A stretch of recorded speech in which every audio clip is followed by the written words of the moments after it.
Hello, everyone. My name is London Sky. Welcome to Perspective Battles. Here shortly, I'm going to be playing the full context of a story that has been hot in the headlines. Trump versus Zelensky in the Oval Office. I'm going to be playing the full meeting. After I saw this showdown, I just knew this was going to be the perfect example to kick off a YouTube series, which is something that I have been wanting to do for a while now. Now, my apologies in advance. This first video is going to be a little bit longer than future shows just because I'm taking the time to explain some things here about this show. So what is Perspective Battle? I'm sure you're asking. This show is a show in which we're going to be presenting the most polar opposite perspectives on the most hot button topics, namely religion, politics, and cultural ideologies. I think so often our algorithms are feeding us information that only plays into our confirmation bias when it comes to these sorts of trending topics. So on this show, I'm aiming to steer clear of reconfirming your current beliefs by allowing you the opportunity to listen to different perspectives side by side. I'll let the words of popular TV and podcast personalities kind of duke it out to see which of them scores a victory with you by perhaps changing your mind, or at least giving you a new perspective to consider, or one to even respect. So before this first show begins, just a little bit about myself so you understand the point of this channel. I'm actually an author, and I lovingly call myself a certified weirdo.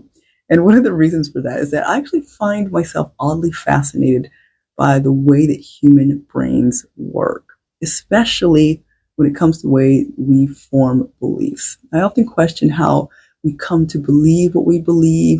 Why do emotions often override evidence? And in this modern era, why do we so often let algorithms and sound bites form our beliefs and opinions for us? I mean, I'm just as guilty, all right? But I mean, it's no secret that algorithms are programmed to keep people trapped in their echo chambers, right? So that is the reason why I've decided to start this channel. I plan for this to be a neutral platform that gives viewers the key to unlock the door to their echo chambers, so to speak, and especially on the most hot button topics, though. I hope that those of you who are watching, that you're willing to open the door to your echo chamber, to step outside of it, to open your mind and allow your ears the opportunity to hear perspectives that often live outside of your echo chambers.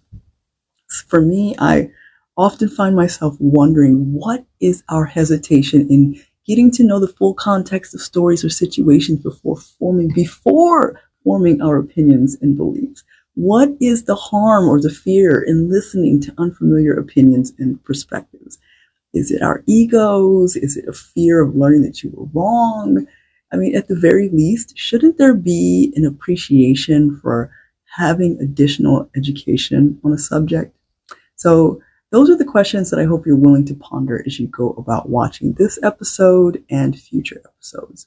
So with all that being said, I hope you are willing to listen to the full meeting between Zelensky and Trump and listen to it with an open mind.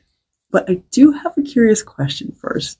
How many of you actually watched all 50 minutes of their meeting? Did you even know that it was nearly 50 minutes? Or have you only heard sound bites from your echo chamber? For those who have watched the full meeting, I applaud you for already having taken a deeper dive and getting the full context. And if you've already watched the full thing, no worries. I've actually placed chapters in this video, and you can skip ahead to the chapter following the meeting, which is where the perspective battle begins. But for those who haven't watched the full video, I'm hoping you are willing to watch all 50 minutes first. And I figured there'd be so many people with short attention spans that I've actually sped up the video so that it shaves off 10 minutes. Because I really do feel like it's important to watch the full context before the main event, which is our very first perspective battle between Sean Hannity, a very well-known Trump supporter, and Chris Hayes, a very well-known anti-Trumper. So stay tuned and watch all the way to the end. I hope this is as fascinating a spectacle for you as it was for me.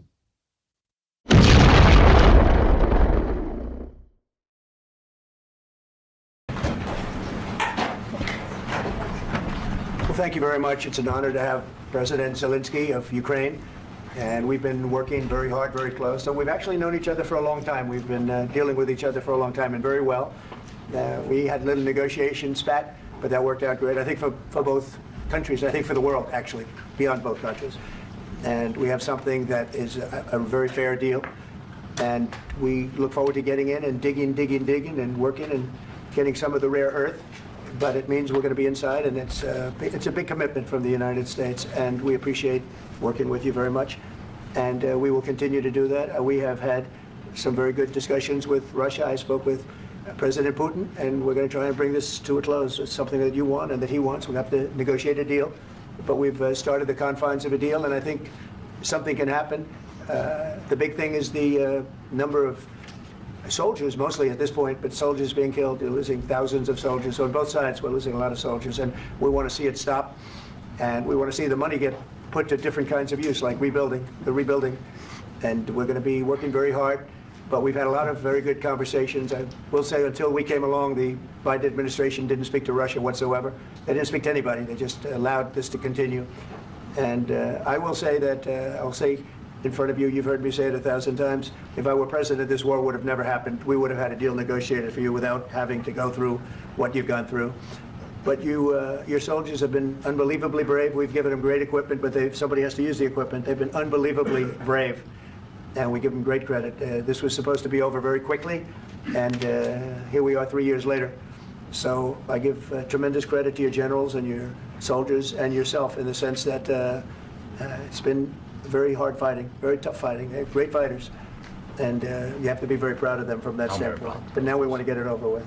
It's enough, right? We want to get it over with. So it's an honor to have you here. Thank you very much for coming. We're going to sign the agreement at the conference in the East Room in a little while, right after lunch. And we'll be having lunch together. We're also discussing some other things. And we appreciate everybody being here. It's a somewhat of an exciting moment, but the really exciting moment is when they stop the shooting and we end up with a deal. And I think we're fairly close to getting that, and an honor to have you. And please, I'd like to say something. Yeah, thank you so much, Mr. President. Thank you for the invitation. And really, I hope that this first document, will be a first step to real security guarantees for Ukraine, our people, our children. I really count on it. And of course, we count that America will not stop support. Really, for us, it's very important to support and to continue it. I want to discuss it with details further during our conversation, and of course, the infrastructure or security guarantees. Because for today, I understand what Europe is ready to do, and of course, I want to discuss with you what the United States will be ready to do. And I really count on your strong position to stop Putin. And you said that enough with the war. I think that is very important, Ben, to say these words to Putin at the very beginning of war, because he is a killer and terrorist. But I hope that together we can stop him. But for us, it's very important to, to save our country, our values, our freedom and democracy, and of course, no compromises with the killer about our territories. But it will be later. And of course, what I wanted, we spoke about it by phone with you about the drones production. We have very good drones production. I think the best one in the world for today because of the war. Yes, and of course, we need very much the air defense. You have the best air defense in the world, and really you help us under attacks of Russians. And I want to speak how we can exchange the licenses. We're open to share the licenses of all our drones with you, of course, with the United States. And we need licenses for quick production of air defense. Even after the war, we need our nation to be calm, that we are secure. So that's why we need this air shield. And of course, about this, I want to speak about the contingents. I think that France and UK already spoke to you, and we know that Europe is ready, but without the United States, they will not be ready to be as strong as we need. And then the last point, last not least, about exchange, about our people and children. And you know that this crazy Russian, that they stolen 20,000 of children, Ukrainian children. They changed their names, they changed their families, relatives, and now they're in Russia. We want to bring them back.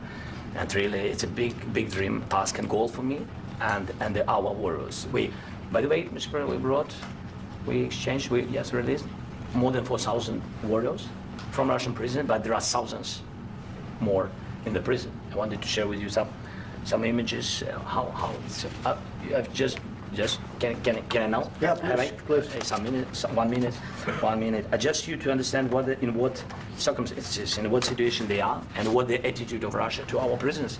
That guys, just you before and after. And you see before and after, just you to understand. Now thousands of such guys, ladies and men, there, and that so they don't eat, they beat them, and they they do a lot of bad things. So out of even during the war there are rules. Everybody knows there are rules during the war. These guys, they don't have any rules. You see that 50, 60 kilograms left, and a lot of such things. And I didn't want to show you what the changes with images of children, because I will share with you. And I mean, it's looking tragic. Yep, that's tough stuff.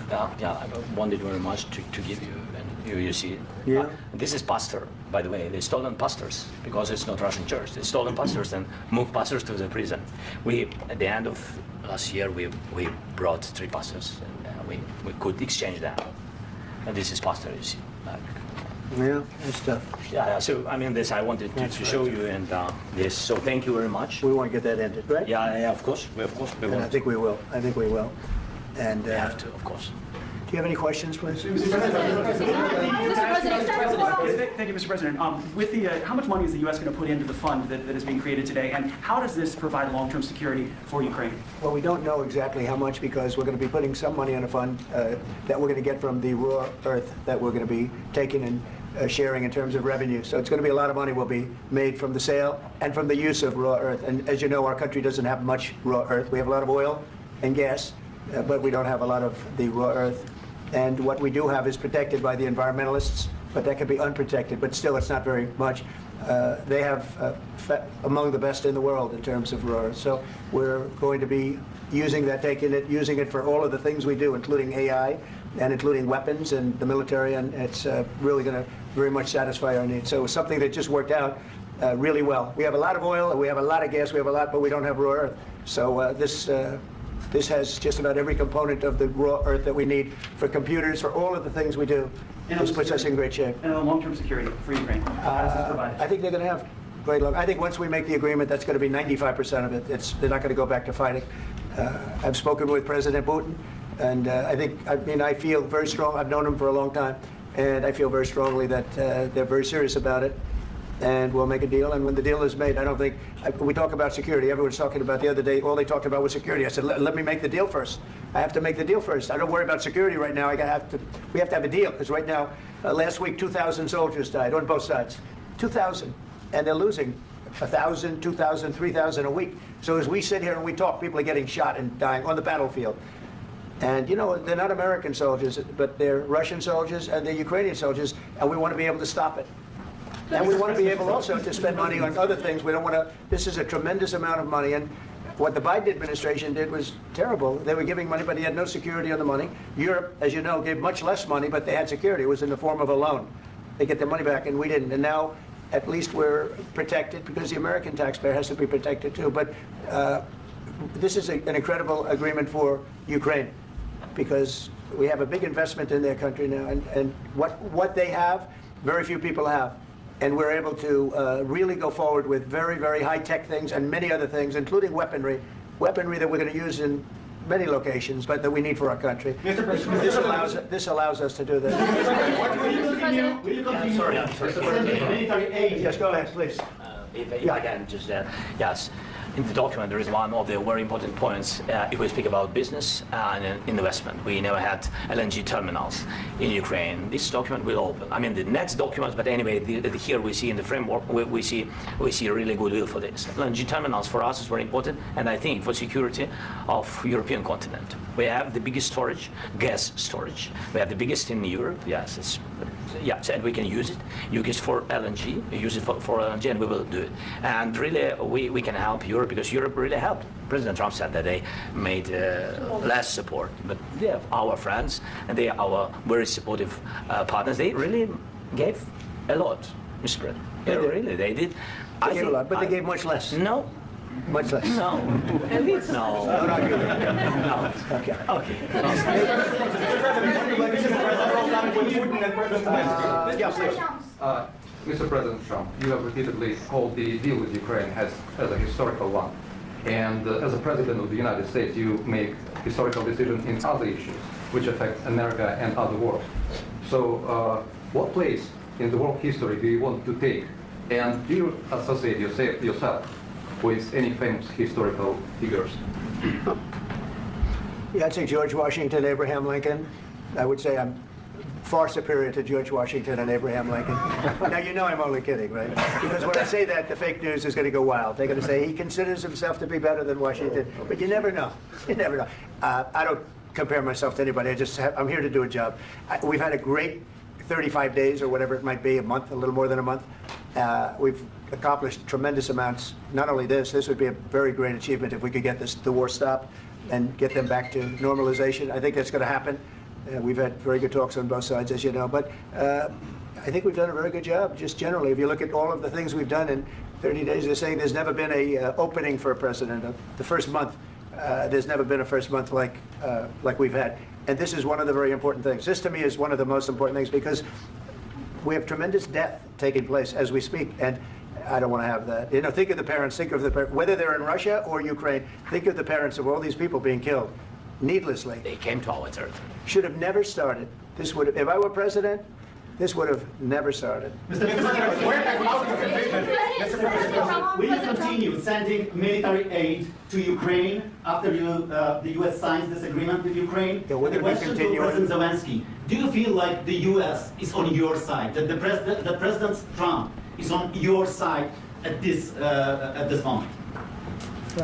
What do you think? He wants to know, do you think that, sort of a stupid question. I guess we wouldn't be here if I wasn't. I think that the United States on our side from the very beginning of occupation, and I think that President Trump on our side, and of course, I'm sure that the United States President will not stop support. This is crucial for us. It's important for us. Yes. And Putin, the president, speaks about the people and the soldiers which are dying, but they came to our territory. They came to our land. They began this war, and they have to stop. And I think this is the question, with really the most important question. Can President Trump, I hope yes, with some other allies, to stop Putin, withdraw these enemies, our enemy, withdraw these troops from our land?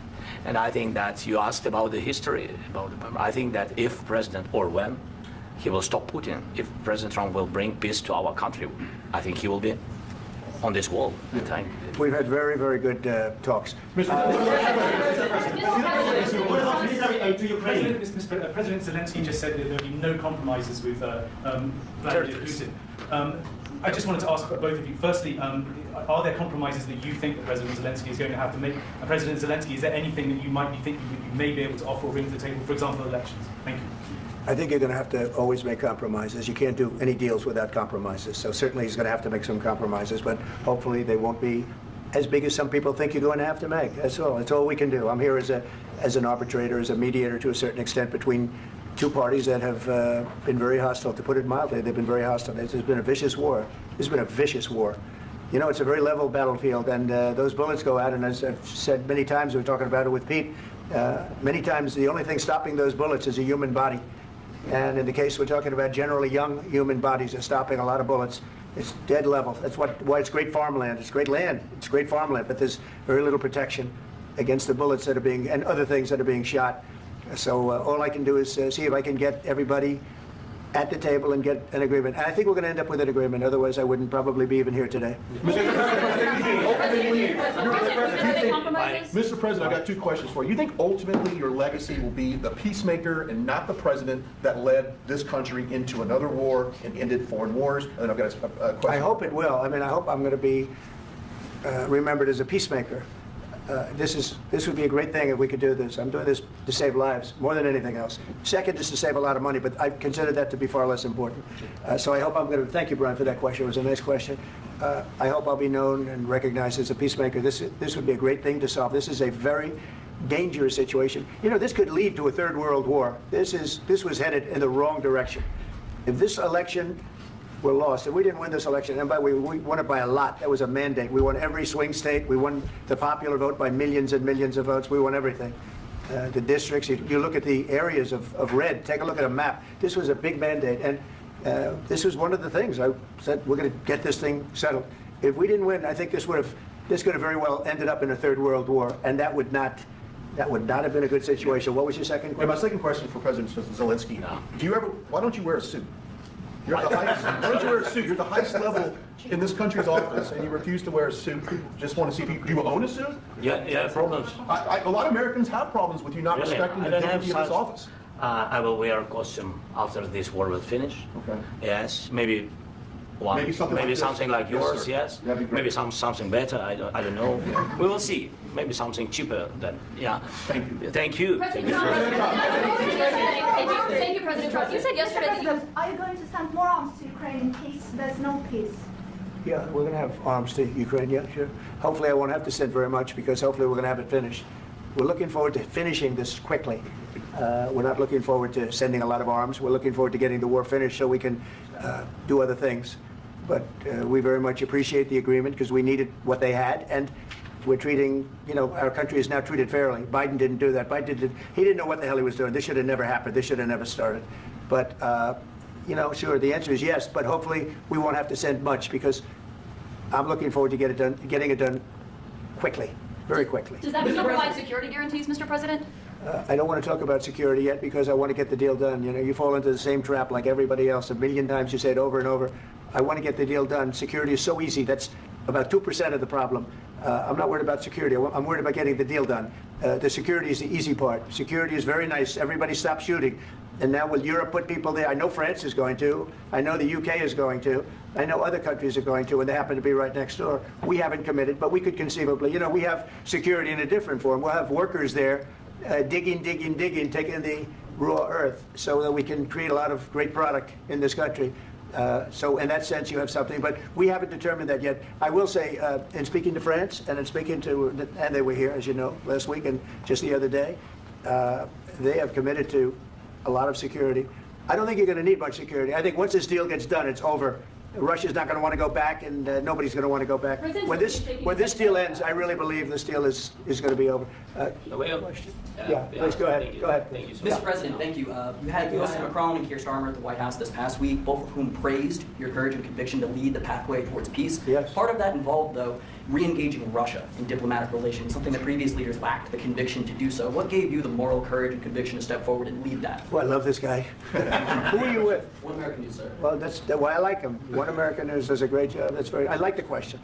I think it's a very good question. It's a pathway to peace. It's a pathway to getting something solved.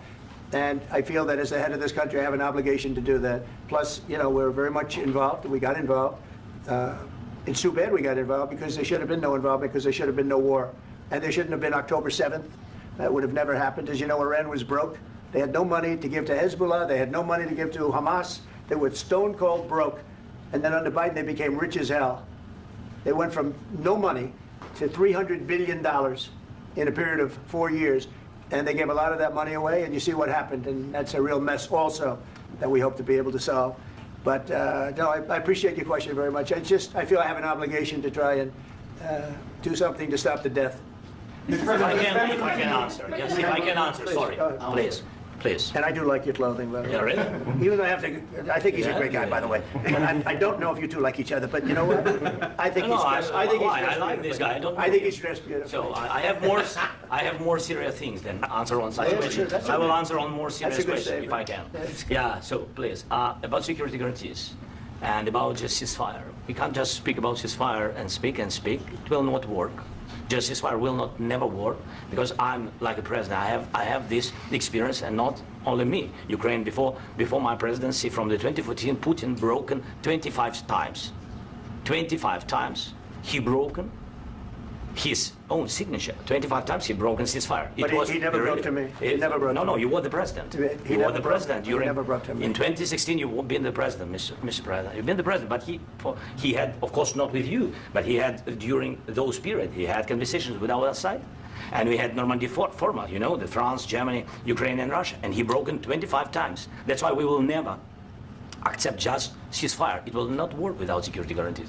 Security guarantees, maybe President is right about this document and other, but this document is not enough. Strong army is enough, because his soldiers afraid, Putin's soldiers afraid of our soldiers when we're strong enough. If we are not strong enough, if we are empty, if our storage is empty, we can't defend our land. Today, He knows that we have, all the world knows that we have meeting, yes? Why he's using ballistic? Putin today using ballistic on our hospitals, schools, and etc. Ballistic. So he knows that we are here and that President Trump is really have goodwill to stop this war. And you hear now the president. So why he's using? So he doesn't want to stop. He doesn't want. But I hope that we will do it. Really, we'll do it. Security. When we speak about security guarantees, when the Europeans are ready for contingents, they need USA backstop. If there will not be United States, we will not never have any contingents, strong contingents from the Europeans, because they don't want to divide alliance connection between the United States as the main and strongest ally and Europeans. And this is crucial. This is important. That's what we want to speak about very much. This is very important. And air defense. So air defense, really, we have big deficit with all these systems, and we need to provide this. We need it very much. Otherwise, Putin will never stop. And we'll go further and further. He doesn't want. He hates us, you know? It's not about me. He hates Ukrainians. He thinks that we are not a nation. He thinks, and he shares these thoughts, I think maybe with your team also, I don't know. But with all the Europeans, in media, officially and not, he always said that there is no such country, such nation, such language, and such life like Ukrainian. No, he really doesn't respect all the Ukrainians, and he wants to destroy us. And you are right, Mr. President. That's 2%. This document, maybe other documents, it's a very good start, very good, but it will not enough to stop this person. Should Russia take to rebuild Ukraine? Mr. President, Should Russia take to They have rebuild to Ukraine? pay. This question. This is the rule. This is the rule of the war. This is the rule of the war. During all the centuries, all the history, this is the rule of the war. Who began, those pay. Do you agree This with is the rule. Putin began this war. He has to pay all money for innovation. He has to pay. Of course, some Russian assets, what we have in Europe, about 300 billion, we can use them. We can use for innovation and buy military support from the United States also. We can do it, but it's not enough. It's not enough. Under these circumstances, do you envision a trilateral summit with Because I want Putin to and know. President Zelensky? Wait, 1 second. I asked this question that you didn't like because I wanted to know if you want to position yourself in the middle between Russia and Yes. Ukraine or on the Ukraine side. I'm in the middle. I want to solve this thing. I'm for both. I want to get it solved. And it's wonderful to speak badly about somebody else, but I want to get it solved. If we can solve it, great. If we can't solve it, they're going to have to fight it out, and who knows what's going to happen. But I want to see it get solved. May I follow up? One more question about U.S. troops in Europe. After Russian invasion of Ukraine, your predecessor sent additional troops to Eastern Europe, including Poland, my country. Yeah. Are you committed to keeping these troops on the eastern flank of NATO in the future? I'm very committed to Poland. I think Poland has really stepped up and done a great job for NATO. As you know, they paid more than they had to. They are one of the finest groups of people I've ever known. I'm very committed to Poland. What about Baltics? Poland's in a tough neighborhood, you know. What about the Baltics? The Baltics, they got a lot of, it's a tough neighborhood too, but we're committed. We're going to be very committed, and we're committed to NATO. But NATO has to step up, and the Europeans have to step up more than they have. And I want to see them equalize, because they are in for far less than we're in, and they should be at least equal. You understand that? Why is the United States, we have an ocean in between, why is the United States in for so much more money and other things as Europe? With that being said, and as you said, they've also been obviously very helpful. But we have put in far more than they have, and I think they should equalize. Mr. President, Please, go ahead. about the agreement again today, what changed between the first time that Secretary Bessent gave President Zelensky the agreement and today for the signing? We made a deal. So What was the I'm just, deciding factor? I'm a business person. We made a deal. That's what changed. I didn't think we were going to make a deal, and we ended up making the deal, so that changed. Mr. President, why and how do you envision a trilateral summit with President Zelensky and Putin? I don't know, but well, they don't like each other. I can tell you that. Okay? They do not like each other. It's not a love match, and it's unfortunate. That's why you're in this situation. The United States should not have allowed this to happen. Okay? The United States, run by a man that didn't know much. I'm going to be very nice. Run by an incompetent person, very incompetent person, should never have allowed this to happen. I've stopped wars. I've stopped many wars. My people will tell you, I stopped wars that nobody ever heard about. I stopped wars before they ever started. You can look at some of, I could give you a lot of nations that would tell you right now they were probably going to war. I could tell you right now there's a nation thinking about going to war on something that nobody in this room has ever even heard about. Two smaller nations, but big, still big. And I think I've stopped it. But this should have never happened. Sorry, just a second. about any negotiations. First of all, I want really to tell you, and I think that everybody understands that Ukraine, more than Ukrainians, nobody wants to stop this war. But at the future, any negotiations, it's understandable that two sides of the war, not Russia and the United States, because this is not the war between Russia and the United States. This is war of Russia against Ukraine and Ukrainian people. So these two sides will be at the, will be at the negotiation table. Then of course United States, like the strongest partner of the Ukraine, and of course Europe. I think Europe is very important. I want to speak about it with the president. Yes, Europe is very important for us because we really defend Europe for today. All Europeans really recognize that we are defending the line, and they have real life, and our people are dying. That's why they helped us. And also, it's about the NATO. Yes, between, like the president said, you have big, nice ocean. Yes, between us. But if we will not stay, Russia will go further to Baltics and to Poland, by the way. But first to the Baltics. It's understandable for them because they've been in the USSR. You know, they've been one of the republics of the USSR, and Putin wants to bring them back to his empire. It's a fact. And when he will go there, if we will not stay, you will fight. Your American soldiers. It doesn't matter. Do you have ocean or not? Your soldiers will fight. Mr. President, would you be willing to visit Ukraine, maybe Kyiv or Odessa, which is going to be a 30-year-old Black Sea? It was my question. I'm sorry. I don't want to talk about Odessa now. Let's not talk about Odessa. I want to talk about making a deal, getting peace. We don't have to talk about Odessa, but a lot of cities have been destroyed. A lot of cities that are not recognizable. There's not a building standing. No. And a lot of things. Mr. President, you have to come and to look. No. We have very good cities. Yes, a lot of things have been destroyed, but mostly cities alive, and people work, and children go to school. Sometimes it's very difficult. Sometimes closer to front line, children have to go to underground schools or online, but we live. Ukraine is fighting and Ukraine lives. This is very important. And maybe it's Putin sharing this information that he destroyed us.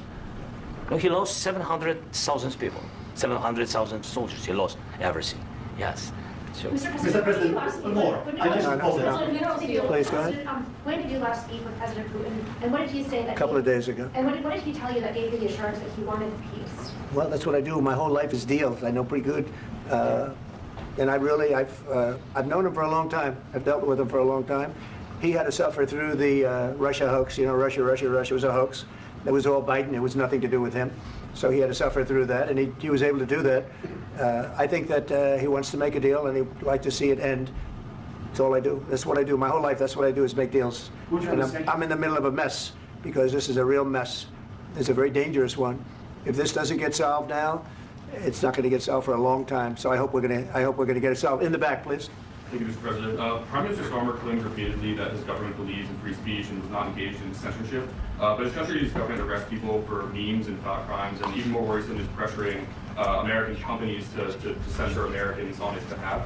How can he be a reliable, trustworthy partner when he says things that are demonstrably false on such important topics? Well, we actually spoke to him about that yesterday, and we thought they took it very, very much too far. JD was very strong on it. So was I.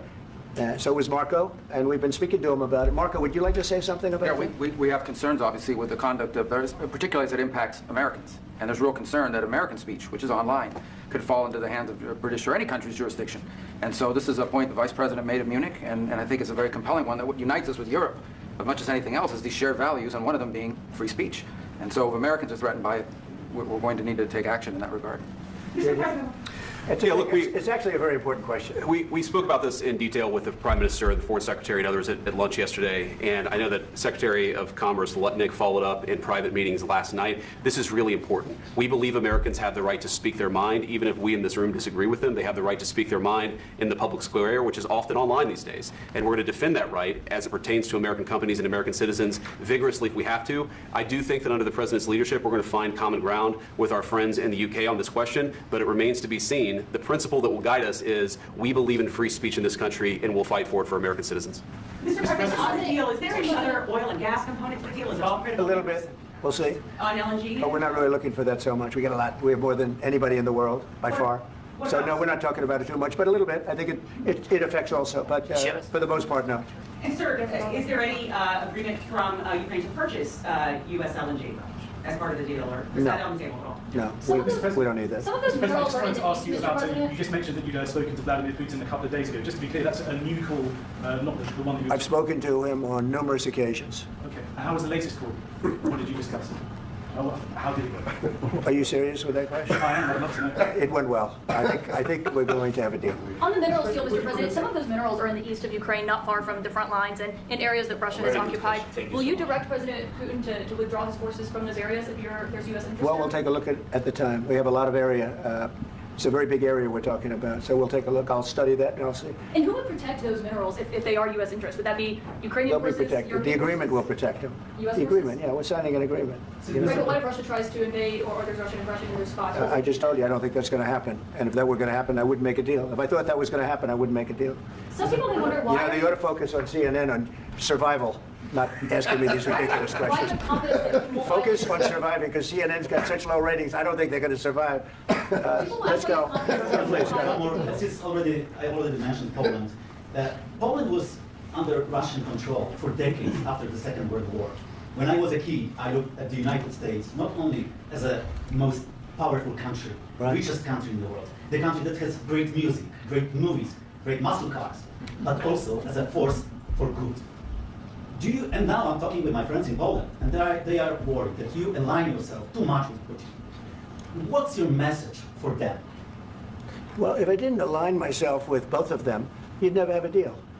You want me to say really terrible things about Putin and then say, "Hi, Vladimir, how are we doing on the deal?" That doesn't work that way. I'm not aligned with Putin. I'm not aligned with anybody. I'm aligned with the United States of America. And for the good of the world, I'm aligned with the world. And I want to get this thing over with. You see the hatred he's got for Putin. It's very tough for me to make a deal with that kind of hate. He's got tremendous hatred. And I understand that, but I can tell you the other side isn't exactly in love with, him either. So it's not a question of alignment. I'm aligned with the world. I want to get the thing set. I'm aligned with Europe. I want to see if we can get this thing done. You want me to be tough? I could be tougher than any human being you've ever seen. I'd be so tough. But you're never going to get a deal that way, so that's the way it goes. All right, one more question. I would respond to this. So look, for 4 years in the United States of America, we had a president who stood up at press conferences and talked tough about Vladimir Putin, and then Putin invaded Ukraine and destroyed a significant chunk of the country. The path to peace and the path to prosperity is maybe engaging in diplomacy. We tried the pathway of Joe Biden of thumping our chest and pretending that the President of the United States' words mattered more than the President of the United States' actions. What makes America a good country is America engaging in diplomacy. That's what President Trump is doing. Can I ask you? Sure. Yeah? Yeah. Okay. So he occupied our parts, big parts of Ukraine, part of East and Crimea. So he occupied it on 2014.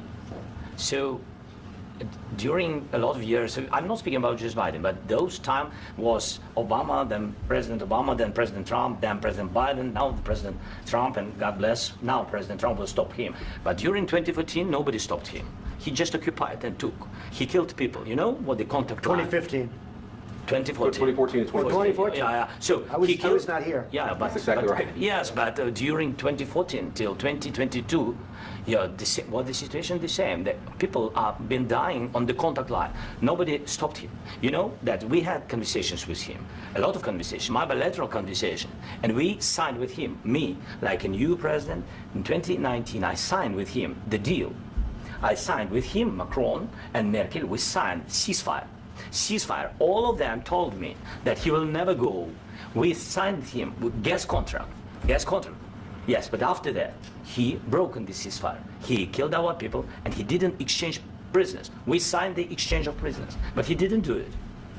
What kind of diplomacy, JD, you are speaking about? What do you mean? I'm talking about the kind of diplomacy that's going to end the destruction of your country. Yes, but if you Mr. President, with respect, I think it's disrespectful for you to come to the Oval Office and try to litigate this in front of the American media. Right now, you guys are going around and forcing conscripts to the front lines because you have manpower problems. You should be thanking the president for trying to bring an end to this conflict. Have you ever been to Ukraine that you say what problems we have? I have been to. Come once. I've actually watched and seen the stories, and I know what happens is you bring them on a propaganda tour, Mr. President. Do you disagree that you've had problems bringing people into your military? And do you think that it's respectful to come to the Oval Office of the United States of America and attack the administration that is trying to prevent the destruction of your country? A lot of questions. Let's start from the beginning. Sure. First of all, during the war, Everybody has problems, even you. But you have nice ocean and don't feel now, but you will feel it in the future. God bless. You don't know that. God bless. You don't God know bless. that. You will not have a war. Don't tell us what we're going to feel. We're trying to solve a problem. Don't tell us what we're going to feel. I'm not telling you. Because I'm you're in no answering position on to this question. dictate that. That's exactly what Remember you're that. doing. You're in no position to dictate what we're going to feel. You We're going to feel very you will good. Feel influenced. We're going to feel very I'm good and telling very you, strong. You will feel influence. You're right now not in a very good position. You've allowed yourself to be in a very bad position, and he happens to be right about it. From the very beginning of the war. You're not in a good position. You don't have the cards right now. With us, you start having not playing cards. Right now, you don't. I'm very You're playing serious, cards. Mr. President. You're I'm playing very cards. serious. You're I'm gambling the with the president lives in of war. millions of people. You think- You're gambling with World War III. what do you You're think about? gambling with What do you World think War about? III. And what you're doing is very disrespectful to the country, this country. I'm That's with back all to respect to you. your Far country. more than a lot of people said very they respect. should have. Have you said thank you once this A lot entire of meeting? times. No, in this Even entire meeting, today. have you said thank Even you? today. You went to Pennsylvania and campaigned for the opposition in October. Offer some words of appreciation for the United States of what are you America speaking about? and the president who's trying to save your country. Please, you think that if you will speak very loudly about the war, you He's can... not speaking loudly. He's not speaking loudly. Your country's Can I- in big can I- trouble. can I Wait a minute. answer? No, no. Can You've I done a lot answer? of talking. Your country is in big trouble. I know. You're not I winning. know. You're not winning this. You have a damn good chance of We are coming out staying- okay because of Mr. us. President, we are staying in our country, staying strong from the very beginning of the war. We've been alone, and we are thankful. I said thanks You haven't in been this alone. cabinet, You and haven't not been only alone. in this We cabinet. gave you, through I this said stupid thank- president, $350 billion. You We voted gave for you your military president. equipment, You and you voted men for are your brave, but they had to president. use our military. What about If you didn't have You our invited military me- equipment, you invited if me you to didn't speak- have our military equipment, this war would have been over in 2 weeks. In 3 okay? days, I heard it from Putin. In 3 days, this is something Maybe new. less. In 2 weeks, of course, yes. It's going to be a very hard thing to do business like this. I Again, tell you. just say thank you. I said a lot of times that there, thank you accept to that- American people. accept that there are disagreements, and let's go litigate those disagreements rather than trying to fight it out in the American media when you're wrong. We know that you're wrong. But you see, I think it's good for the American people to see what's going on. I understand, sir. I think it's I very understand. important. That's why I kept this going so long. You have to be thankful. You don't have the I'm cards. thankful. You're buried there. Your people are dying. tell you You're the- running low I on know. soldiers. Don't- Listen, don't, please, you're running Mr. low on President. soldiers. It would be a damn good thing. Mr. And then President. then you tell us, I don't want a ceasefire. I don't want a ceasefire. I want to go and I want this. Look, if you could get a ceasefire right now, I tell you, you take it so the bullets stop flying and your men stop getting killed. Of course, we want to stop the war. But you're saying you don't want a ceasefire. But I said to you, I want a with ceasefire. guarantees. Because you'll get a ceasefire faster than an agreement. Ask our people about ceasefire, what they think. That wasn't Doesn't with matter me. for you what That wasn't this with me. means. It That was with wasn't a guy named Biden, who was not a smart person. This That is was your- with, this that is was with your Obama. president. It was your president. Excuse me. That was with Obama, who gave you sheets, and I gave you javelins. Yes. I gave you the javelins to take out all those tanks. Obama gave you sheets. In fact, the statement is Obama gave sheets and Trump gave javelins. You got to be more thankful, because let me tell you, you don't have the cards. With us, you have the cards, but without us, you don't have any cards. One more question to Mr. Vice President. I'm sorry. It's going to be a tough deal to make, because the attitudes have to change. What if Russia breaks ceasefire? What if Russia breaks peace talks? What do you do then? I understand that it's a heated conversation right now. What are you but saying? what She's if asking, what if Russia breaks the ceasefire? for What if anything? What if a bomb drops on your head right now? But they have Okay? broken ceasefire. What if they broke it? I don't know. They broke it with Biden because Biden, they didn't respect him. They didn't respect Obama. They respect me. But look, Let me tell you, Putin went through a hell of a lot with me. He went through a phony witch hunt where they used him and Russia. Russia. You ever hear of that deal? That was a phony Hunter Biden, Joe Biden scam. Hillary Clinton, Shifty Adam Schiff. It was a Democrat scam. And he had to go through that. And he did go through it. We didn't end up in a war. And he went through it. He was accused of all that stuff. He had nothing to do with it. It came out of Hunter Biden's bathroom. It came out of Hunter Biden's bedroom. It was disgusting. And then they said, oh, the laptop from hell was made by Russia. The 51 agents. The whole thing was a scam. And he had to put up with that. He was being accused of all that stuff. All I can say is this. He might have broken deals with Obama and Bush, and he might have broken them with Biden. He did, maybe. Maybe he didn't. I don't know what happened. But he didn't break them with me. He wants to make a deal. I don't know if you can make a deal. The problem is, I've empowered you to be a tough guy.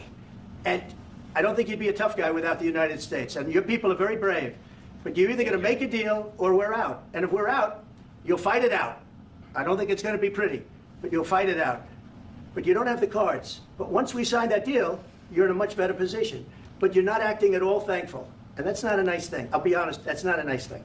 All right, I think we've seen enough. What do you think? Huh? This is going to be great television, I will say that. All right, we'll see what we can do about putting it together. Thanks. I need the back of this. We'll see. I don't know.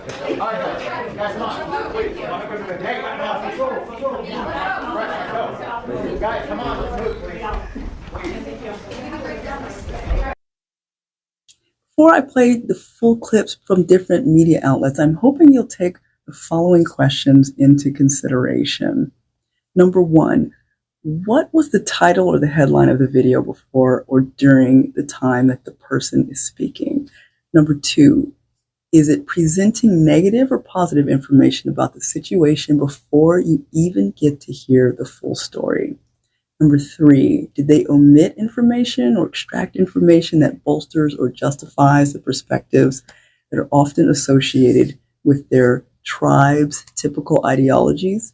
And number four, did they reinterpret what you saw in the original context?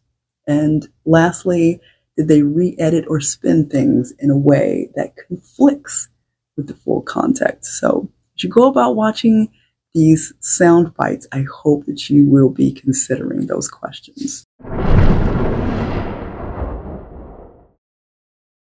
And welcome to Hannity. And tonight, one thing is perfectly clear. If there was ever any doubt, American strength on the world stage, it is back. It is back big time. President Trump will always stand up for you, the American people, and he's going to put America first. We're not going to be disrespected. We will not be swindled. We will not be bullied. Today, the Ukrainian president, Zelensky, frankly, in many ways disgraced himself, lost an opportunity of a lifetime to stop the death and destruction of his country, and he did it on the world stage. President Trump graciously invited him to the White House for a key minerals deal that he promised to sign, linking our two countries together with a long-term agreement. President Trump even offered to reset relations after Zelensky, you might recall, actually campaigned for Kamala Harris on the campaign trail. Now, keep in mind, Ukraine has received a steady flow of your hard-earned taxpayer dollars and equipment from the U.S., including under Donald Trump. But under Biden and Harris, hundreds of billions of dollars, and not all of it accounted for, far more than any other country in the world, including far more grants than the entire continent of Europe. But in the Oval Office, while the cameras were rolling, Zelensky, seemingly ungrateful, combative, entitled, and apparently Zelensky's ego seemed more important than the war-torn people in his own country. And his behavior is something I'm betting he's going to regret for a very long time. Take a look. Well, if I didn't align myself with both of them, you'd never have a deal. You want me to say really terrible things about Putin and then say, "Hi, Vladimir, how are we doing on the deal?" It doesn't work that way. I'm not aligned with Putin. I'm not aligned with anybody. I'm aligned with the United States of America and for the good of the world. He tried the pathway of Joe Biden of thumping our chest and pretending that the President of the United States' words mattered more than the President of the United States' actions. What makes America a good country is America engaging in diplomacy. That's what President Trump is doing. What kind of diplomacy, JD, you are speaking about? What do you mean? I'm talking about the kind of diplomacy that's going to end the destruction of your country. Yes, but if you Mr. President, with respect, I think it's disrespectful for you to come to the Oval Office and try to litigate this in front of the American media. Right now, you guys are going around and forcing conscripts to the front lines because you have manpower problems. You should be thanking the President for trying to bring an end to this conflict. And do you think that it's respectful to come to the Oval Office of the United States of America and attack the administration that is trying to prevent the destruction of your country? A lot of questions. Let's start from the beginning. Sure. First of all, during the war, everybody has problems. Even you, but you have nice ocean and don't feel now, but you will feel it in the future. God bless. You don't know that. God bless. God bless. You will not have war. Don't tell us what we're going to feel. We're trying to solve a problem. Don't tell us what we're going to feel. I'm not telling you. Because you're in no position to dictate that. Remember this. You're not in a good position. You don't have the cards right now. With us, you start having cards. Right now, you don't. You're playing cards. You're playing cards. You're gambling with the lives of millions of people. You're gambling with World War III. You're gambling with World War III. And what you're doing is very disrespectful to the country, this country. Have you said thank you once? This a lot entire of meeting? times. No, in this Even entire meeting, today. have you said thank Even you? today. You went to Pennsylvania and campaigned for the opposition in October. Offer some words of appreciation for the United States of America and the president who's trying to save your country. Please, you think that if you will speak very loudly about the war, you can... He's not speaking loudly. He's not speaking loudly. Your country is in big trouble. Wait a minute. No, you've done a lot of talking. Your country is in big trouble. I know. You're not winning. You're not winning this. you have a damn good chance of coming out okay because of Mr. us. President, we are staying in our country, staying strong from the very beginning of the war. We've been alone, and we are thankful. I said thanks You haven't in been this alone. cabinet, You and haven't not been only alone. in this cabinet. We gave you, through I this said stupid president, $350 billion. You voted We gave for you your military president. equipment, You and you voted men for are your brave, but they had to use our military. What about If you didn't have You our invited military me- equipment, you invited if me you to didn't speak- have our military equipment, this war would have been over in 2 weeks. In 3 okay? days, I heard it from Putin. I gave you the javelins to take out all those tanks. Obama gave you sheets. You got to be more thankful, because let me tell you, you don't have the cards. With us, you have the cards, but without us, you don't have any cards.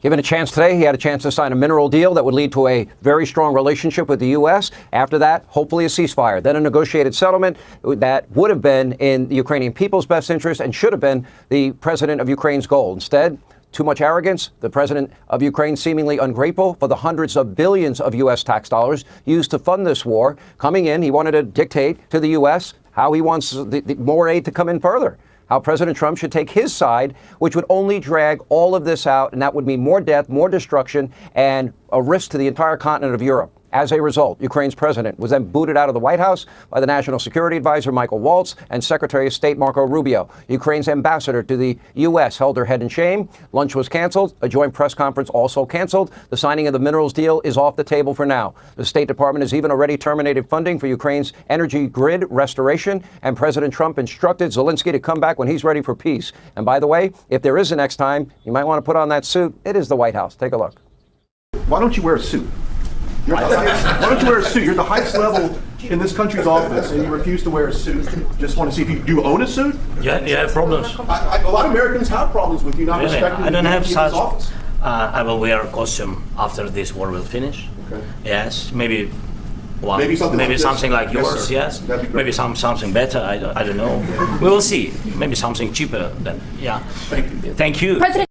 Now, you need to keep in mind, historically, this is not the first time that Zelensky has disrespected the U.S. You might recall Joe Biden reportedly lost his temper with Zelensky because of his insulting behavior, his lack of gratitude. Apparently, the president of Ukraine needed a wake-up call. This isn't Europe. Donald Trump was able to do something that Biden and Harris were not able to do, and that is bring Vladimir Putin to the table. He has stated publicly he wants peace and this war to be over, as did President Zelensky. So today was a golden opportunity for Ukraine, all of Europe, and Vladimir Putin and Russia to stop all the death, all the destruction, and that opportunity passed over today. And by the way, the U.S. has now demonstrated over and over again under Donald Trump we can and we will defend ourselves regardless of what happens in Ukraine. And for the record, the oceans are not our only protectors. We have the most powerful military the world has ever seen. We own the sky, we own the seas, we own outer space, and President Trump is dedicated to producing the next generation of weaponry, including, as he often speaks about, an Iron Dome that will one day perhaps save millions of lives, and our logistics are unmatched. We don't need Ukraine. They do rely on us, and they have been as successful as they have been because of the hundreds of billions of dollars of your money that has been spent on this war that has ended right now in a stalemate. The American people stop paying that money, they will be in an awful position. You have generously supported them financially, militarily. We've offered humanitarian aid. And this, of course, in their brave fight against a truly malignant Vladimir Putin. Nobody disputes that. If this keeps going, there's not going to be a country left. So let's be clear. Zelensky's behavior today at the White House, it's unacceptable. But don't take my word for it. On X, one of Ukraine's biggest supporters in Washington, Senator Lindsey Graham, posted this. Unfortunately, America was disrespected and the deal is off. I have never been more proud of President Trump, Vice President Vance, for standing up for America first. And then Senator Graham went to the microphones, had this to say. Take a look. Most Americans witnessing what they saw today would not want Zelensky to be their business partner, including me, and I've been to Ukraine 9 times since the war started. I met with him this morning. President Trump I talked to last night, he was upbeat about the deal. I've never been more proud of President Trump for showing the American people in the world you don't trifle with this man. And the question for me, for the Ukrainian people, I don't know if Zelensky can ever get you to where you want to go with the United States. Either he dramatically changes or you need to get somebody new. Wow, powerful words. Now, feel free to turn off the noise on fake news CNN, MSDNC. In 1986, you may recall a similar cast of characters. They were in a state of panic. Remember, Reagan walked away at the table from Reykjavik in the summit with the Soviet Union over the issue of SDI, strategic defense, mocked by the media, Star Wars. Maybe now we'll call it the Iron Dome. Ultimately, Reagan's tough negotiations led to a peaceful end to the Cold War. And now Zelensky is already trying to clean this disaster up on X, writing, quote, "Thank you, America. Thank you for your support. Thank you for this visit. Thank you to the President of the United States, Congress, the American people. And Ukraine needs just and lasting peace, and we are working exactly for that." Apparently, he even tried to come back to meet with Trump at the White House. Take a look.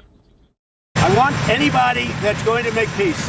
If he's capable of making peace, which he may or may not be, but I want somebody that's going to make peace. Again, he doesn't have the cards. When we sign up, he's got all of the cards. That doesn't mean he can fight. He's got to stop the fighting, stop the death. Well, he says he wants it now. He wants to come back right now, but I can't do that. Meanwhile, Zelensky did sit down with our very own Brett Baer on Special Report, and this is what he had to say. So I'm not hearing from you, Mr. President, a thought that you owe the president an apology. No, I respect the president and I respect American people. And if, I don't know, if I think that we have to be very open and very honest. And I'm not sure that we did something bad. I think maybe sometimes some things we have to discuss out of media, with all respect to democracy and to a free media. But there are things that where we have to understand the position of Ukraine and Ukrainians. And I think that is the most important thing. Yes, we are partners. You know, we are very close partners. We have to be fair. We have to be very free. Says today Donald Trump irreparably destroyed the 80-year-old post-World War II international order. His total abandonment of Ukraine in front of the cameras was on display for the entire world to see. It was a truly historic moment, not in the good way. One that I fear realigned the world order, upending the only foreign policy consensus that most living Americans and Europeans have ever known. Today's Oval Office meeting started to turn ugly when Trump apparently thought that Ukrainian President Volodymyr Zelensky was not being deferential enough to Russian President Vladimir Putin. I really count on your strong position to stop Putin, and you said that enough with the war. I think that is very important, Ben, to say these words to Putin at the very beginning of war, because he's a killer and terrorist. But I hope that together we can stop him. I'm aligned with the world, and I want to get this thing over with. You see the hatred he's got for Putin. It's very tough for me to make a deal with that kind of hate. He's got tremendous hatred. It only got worse from there as Trump and his vice president lashed out against Zelensky in the Oval Office. We're going to play all 7 minutes of that exchange. It happened earlier today. A lot of people at work, and you've probably seen clips. But the context here is important. Everyone should see how the president and vice president of the United States conducted themselves on the world stage. He broke the ceasefire. He killed our people, and he didn't exchange prisoners. We signed the exchange of prisoners, but he didn't do it. What kind of diplomacy, JD, you are speaking about? What do you mean? I'm talking about the kind of diplomacy that's going to end the destruction of your country. Yes, but if you Mr. President, with respect, I think it's disrespectful for you to come to the Oval Office and try to litigate this in front of the American media. Right now, you guys are going around and forcing conscripts to the front lines because you have manpower problems. You should be thanking the president for trying to bring an end to this conflict. Have you ever been to Ukraine that you say what problems we have? I have been to. I've actually watched and seen the stories, and I know what happens is you bring them on a propaganda tour, Mr. President. Do you disagree that you've had problems bringing people into your military? And do you think that it's respectful to come to the Oval Office of the United States of America and attack the administration that is trying to prevent the destruction of your country? A lot of questions. Let's start from the beginning. Sure. First of all, during the war, everybody has problems. Even you, but you have nice ocean and don't feel now, but you will feel it in the future. God bless. You don't know that. God bless. God bless. You will not have war. Don't tell us what we're going to feel. We're trying to solve a problem. Don't tell us what we're going to feel. I'm not telling you. Because you're in no position to dictate that. Remember this. You're in no position to dictate what we're going to feel. We're going to feel very good. Feel influenced. We're going to feel very good and very strong. You will feel influenced. You're right now not in a very good position. You've allowed yourself to be in a very bad position, and he happens to be right about it. From the very beginning of the war. You're not in a good position. You don't have the cards right now. With us, you start having cards. Right now, you don't. You're playing cards. You're playing cards. You're gambling with the lives of millions of people. You're gambling with World War III. You're gambling with World War III. And what you're doing is very disrespectful to the country, this country, that's back to you, far more than a lot of people said they should have. Have you said thank you once this entire meeting? No, in this entire meeting, have you said thank you? You went to Pennsylvania and campaigned for the opposition in October. Offer some words of appreciation for the United States of America and the president who's trying to save your country. Please, you think that if you will speak very loudly about the war, He's not speaking loudly. He's not speaking loudly. Your country is in big trouble. Wait a minute. No. You've done a lot of talking. Your country is in big trouble. I know. You're not winning. You're not winning this. You have a damn good chance of coming out okay because of us. Mr. President, we are staying in our country, staying strong from the very beginning of the war. We've been alone, and we are thankful. I said thanks You haven't in been this alone. cabinet, You and haven't not been only alone. in this cabinet. We gave you, through I this said stupid thank you. president, $350 billion. You voted we gave for you your military president. equipment, You and voted you for men your are brave, president. but they had to use our military. What about If you didn't have You our invited military me- equipment, you invited if me you to didn't speak. have our military equipment, this war would have been over in 2 weeks. In 3 okay? days, I heard it from Putin. In 3 days, this is something Maybe new. less. In 2 weeks, of course he has. It's going to be a very hard thing to do business like this. I Again, tell you. just say thank you. I said a lot of times that there, thank you to American people. accept that there are disagreements, and let's go litigate those disagreements rather than trying to fight it out in the American media when you're wrong. We know that you're wrong. But you see, I think it's good for the American people to see what's going on. I over there. understand, sir. I think it's I very understand. important. That's why I kept this going so long. You have to be thankful. You don't have the I'm cards. thankful. You're buried there. Your people are dying. tell you You're again, running low I on know. soldiers. Don't- Listen, don't, please, you're running Mr. low on President. soldiers. It would be a damn good thing. Mr. And then President. then you tell us, I don't want a ceasefire. I don't want a ceasefire. I want to go and I want this. Look, if you could get a ceasefire right now, I tell you, you take it so the bullets stop flying and your men stop getting killed. Of course, we want to stop the war. But you're saying you don't want a ceasefire. But I said to you, I want a ceasefire. with guarantees. Because you'll get a ceasefire faster than an agreement. Ask our people about ceasefire, what they think. That wasn't Doesn't with matter me. for you what, that what wasn't this with me. means. It That was with wasn't a you. guy named Biden, who was not a smart person. But this That is was your- with, this that was is with your Obama. president. It was your president. Excuse me. That was with Obama, who gave you sheets, and I gave you javelins. Yes. I gave you the javelins to take out all those tanks. Obama gave you sheets. In fact, the statement is Obama gave sheets and Trump gave javelins. You got to be more thankful, because let me tell you, you don't have the cards. With us, you have the cards, but without us, you don't have any cards. One more question to Mr. Vice President. I'm sorry. It's going to be a tough deal to make, because the attitudes have to change. What if Russia breaks ceasefire? What if Russia breaks peace talks? What do you do then? I understand that it's a heated conversation right now. What are you but saying? what She's if asking, what if Putin Russia breaks the ceasefire? But what if anything? What if a bomb drops on your head right now? But they have Okay? weapons to What if they defend broke it? I don't know. They broke it with Biden because Biden, they didn't respect him. They didn't respect Obama. They respect me. Let me tell you, Putin went through a hell of a lot with me. He went through a phony witch hunt where they used him and Russia. Russia. You ever hear of that deal? That was a phony Hunter Biden, Joe Biden scam. Hillary Clinton, Shifty Adam Schiff. It was a Democrat scam. And he had to go through that. And he did go through it. We didn't end up in a war. And he went through it. He was accused of all that stuff. He had nothing to do with it. It came out of Hunter Biden's bathroom. It came out of Hunter Biden's bedroom. It was disgusting. And then they said, oh, the laptop from hell was made by Russia. The 51 agents. The whole thing was a scam. And he had to put up with that. He was being accused of all that stuff. All I could say is this. He might have broken deals with Obama and Bush, and he might have broken them with Biden. He did, maybe. Maybe he didn't. I don't know what happened. But he didn't break them with me. He wants to make a deal. I don't know if you can make a deal. The problem is, I've empowered you to be a tough guy. And I don't think you'd be a tough guy without the United States. And your people are very brave. But you're either going to make a deal or we're out. And if we're out, you'll fight it out. I don't think it's going to be pretty, but you'll fight it out.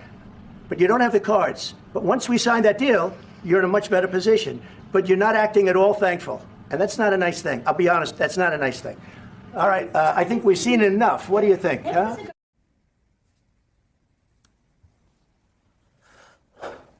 J.D. Vance accused Zelensky of being disrespectful. You heard the whole exchange. Who do you think was being disrespectful? I don't think it's hyperbole to say we as a country have never quite seen anything like this particularly appalling spectacle before. Once the meeting concluded, President Zelensky was kicked out of the White House without even signing the rare earth mineral deal. That's the deal that Trump wanted him to sign. He's been trying to bully him into signing to give away resources. It's the deal that Trump kept calling a raw earth deal. Trump wanted him to strong arm him into joining on the deal and signing the deal at the White House today. That was the cost of U.S. support. Give us your minerals. We take. And then maybe we'll see what we can do for you. A planned joint press conference between him and President Trump was abruptly canceled. In later remarks to reporters today, Trump let slip the real reason he kicked Zelensky out today. He doesn't have to stand there and say about Putin this, Putin that, and all negative things. He's got to say, I want to make peace. I don't want to fight a war any longer. He got upset because he was saying negative things about Donald Trump's buddy, mentor, something else, Vladimir Putin. That's what happened. Or, alternately, another way that today looks to me on its face is that it was a planned ambush to effectively jettison Ukraine and complete the switching of sides of the U.S. in line with, again, Donald Trump and J.D. Vance's Russia first views. They like Russia. They want the U.S. to be more like Russia. They like Vladimir Putin. They don't like democratic countries. Predictably, Donald Trump's Republican toadies practically tripped over themselves to be the first to lavish praise on this morning's embarrassing display. Secretary of State Marco Rubio, who was rather quiet during much of the meeting, sitting there sullenly on the couch, found his voice on social media posting, "Thank you, POTUS, for standing up for America in a way that no president has ever had the courage to do before. Thank you for putting America first. America is with you." Meanwhile, Republican Senator Lindsey Graham of South Carolina, who earlier this month, and I mean like a few weeks ago, on tape in front of the whole world, called Zelensky the ally he, quote, been hoping for all my life, is now also apparently on Team Russia. I've never been more proud of President Trump for showing the American people in the world you don't trifle with this man. JD was awesome. This was a missed opportunity. And the question for me, for the Ukrainian people, I don't know if Zelensky can ever get you to where you want to go with the United States. Either he dramatically changes or you need to get somebody new. If I were him, I would profusely apologize to the way he treated our president and the vice president in the Oval Office. I don't know if you can repair the damage. I don't know if you can ever do a deal with Zelensky anymore. Let's be clear here. There is a lot, so much to criticize about the past 80 years of American foreign policy. I've been doing a lot of that criticizing myself for most of my time as a professional journalist, commentator. What Donald Trump is building in its wake right now, in front of all of us, with these actions, he's doing things. It's not just words. Where the United States partners itself with authoritarian regimes, sides with Vladimir Putin, against democratic allies, is undoubtedly worse than what we had before. This will have massive consequences for global politics for decades to come.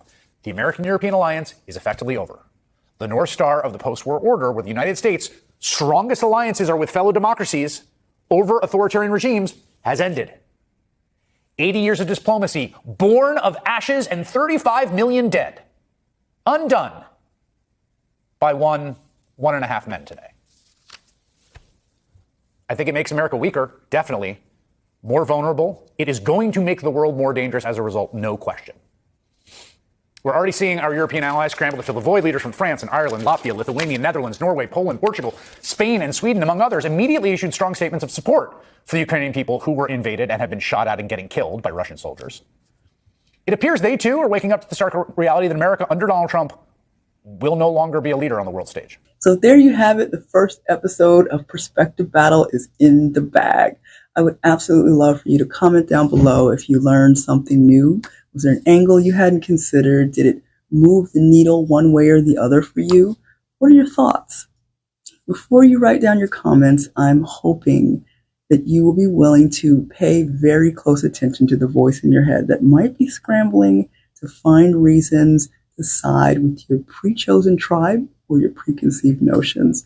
Do you have the strength to ignore the strong gravitational pull towards confirmation bias, which is, if you want the definition, it's a tendency to interpret new evidence as confirmation of one's existing beliefs or theories.